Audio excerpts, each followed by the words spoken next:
Hello everyone, it's me again. This is the third of my Bicol food series. It all came from the same store. I just bought this at the airport and I saved this for the last because this is actually one of my favorite, if not my favorite Bicol food, which is probably a lot of you don't know this. It's called Sinantulan. Okay, so Sinantulan, saan gawa to? Sa Santol. Ano nga ba santol sa English? I don't know. If you do know, please put that in the comment section so that may matutunan naman ako. Alright?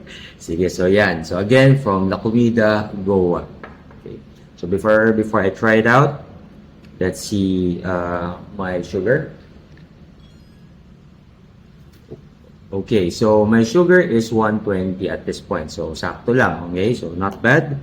And again, I have a serving of sinantulan and a half cup of rice.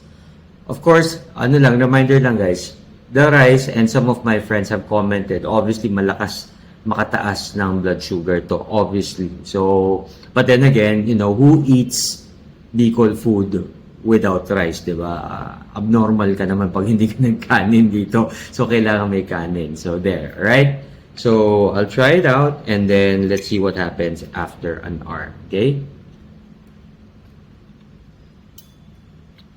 Masarap at maanghang.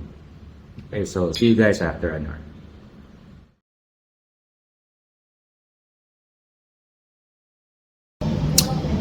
Okay, it's now 1 hour and let's see the effect of yung sinantulan.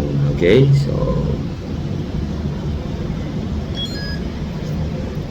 oh, surprising. It's 130. So, not that much. So, okay siya, di ba? So, try out sinantulan, guys. Masarap yun. Promise. Okay.